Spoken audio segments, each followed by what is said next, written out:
जबलपुर में लगभग 15 वर्षों से अवधूत दादा गुरु के मार्गदर्शन में निकाली जा रही कांवड़ यात्रा, जो कि गोल्डन ऑफ बुक में भी अपना नाम दर्ज करवा चुकी है। यह यात्रा कांवड़ यात्रा है, जिसमें कांवड़ की एक तरफ मां नर्मदा का जल, एक तरफ पौधा लेकर लाखों कांवड़ियों द्वारा भोलेनाथ के जयकारों के साथ संस्कार कांवड़ यात्रा निकाली जाएगी, जो कि ग्वारीघाट मां नर्मदा के आंचल से पूजन अर्चन कर सुबह 7 बजे कैलाश धाम मातामर के लिए विभिन्न मार्गों से होते हुए संस्कार धानी के विभिन्न मार्गों से होते हुए निकाली जाएगी। साथ ही इस कांवड़ यात्रा का मुख्य उद्देश्य भोलेनाथ के जलाभिषेक के साथ प्रकृति को हरा भरा करना, इन देवरूपी पौधों को स्थापित करना।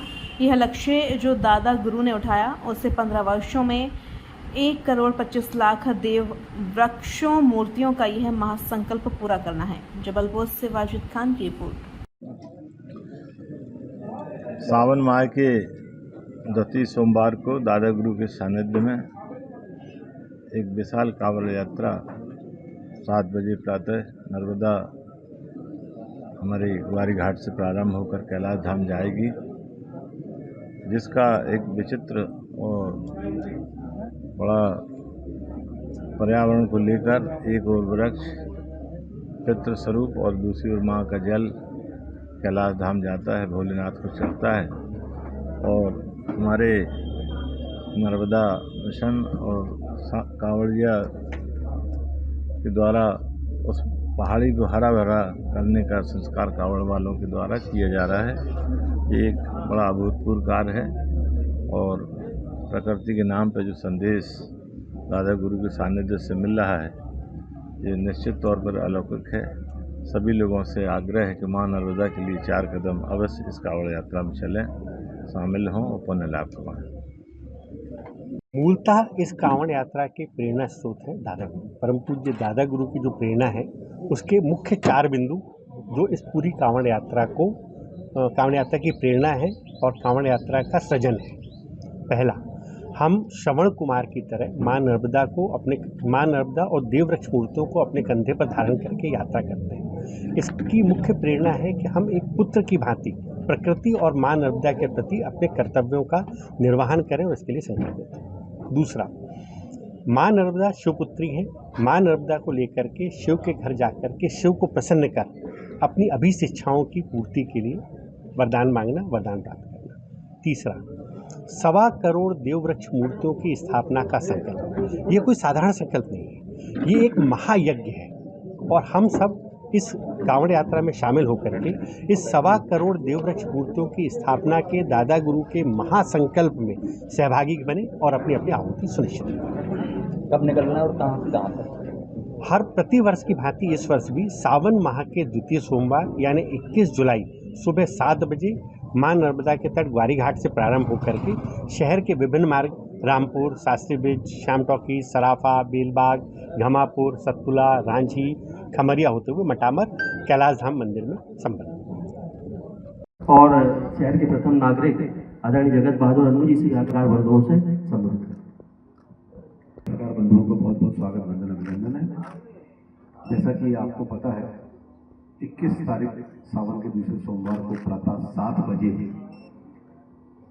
गौरी घाट से कांवड़ यात्रियों के साथ संस्कार कांवड़ यात्रा के माध्यम से यात्रा निकाली जानी है और गोल्डन पूरे देश की एक बैनर तले कांवड़ियों की सबसे बड़ी यात्रा है।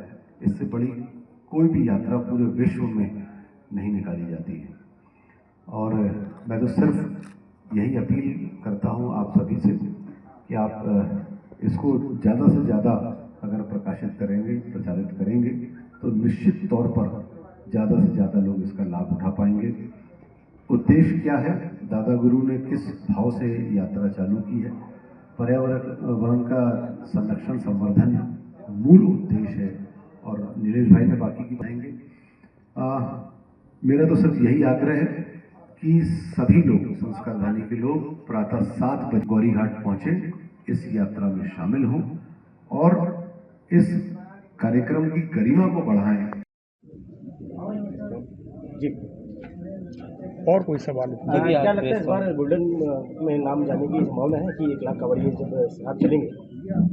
Golden book of world record में ये यात्रा जो है पहले ही दर्ज हो चुकी है और इस बार मुझे लगता है इस यात्रा का विशेष जो है वो ये है कि पिछले 14 वर्षों में प्रत्येक वर्ष जो रिकॉर्ड यात्रा ने बनाया है, दूसरे साल उस बने हुए रिकॉर्ड को उस यात्रा ने तोड़ा है और ये लगातार 14 सालों का क्रम है। ये 15वां साल हम कर रहे हैं और हमें पूरा विश्वास है कि पिछले 14 साल जो यात्रा ने रिकॉर्ड बनाया, 15वां साल फिर उस रिकॉर्ड को तोड़ेगी। टोटल कितने किलोमीटर की यात्रा है? ये 35 किलोमीटर की यात्रा है। माँ नर्मदा के पावन तट से परिक्रमा मार्ग में जब हम जाते हैं तो फिर कैलाश धाम मंदिर में 35 किलोमीटर पड़ता है। ये कंटिन्यू चलेगी कि बीच में हाइटिंग वगैरह भी है? इसमें जो है हाइटिंग तो नहीं, इतने ज़्यादा मंच लगते हैं कि कहीं कांवड़ियों को ये महसूस नहीं होता। मैं कहता हूँ ना कि धन्य है ये नगर, उस नगर ने उसको 33 त्योहार उत्सव बना दिया है, तो कहीं हाइटिंग करने की आवश्यकता पड़ती नहीं है। शिव भैया, लगातार देखा जाता है कि बड़ियत नदी का जो पुल है वो काफ़ी परेशानियों का सबब बनता है, तो इस बार क्या व्यवस्थाएं आपकी रहेंगी? आपने अगर मेरे ख्याल से अब गए नहीं होंगे, आप जाके देखोगे तो एक बड़ा ब्रिज वहाँ बन गया है और बड़ा ब्रिज चालू भी हो गया। तो अब वो परेड वाला पुल अगर ओवरफ्लो भी हो जाएगा तो उससे फ़र्क नहीं पड़ेगा, क्योंकि बहुत बड़ा ब्रिज वहाँ पे बन के तैयार हो गया और यातायात भी चालू हो गया है, तब कोई समस्या नहीं है। भैया, कब निकलना है यात्रा? 21 जुलाई को प्रातः 7 बजे माँ नर्मदा के पावन तट गौरी घाट से परम पूज्य दादा गुरु के पावन सानिध्य में, जैसे कि हर साल शुरुआत होती है, और कावड़ में एक पात्र में माँ नर्मदा का जल और देववृक्ष मूर्ति तो रहेगा। ये परम पूज्य दादा गुरु के विचार को लेके ये कावड़िए चलते हैं और एक उद्देश्य के साथ चलते हैं।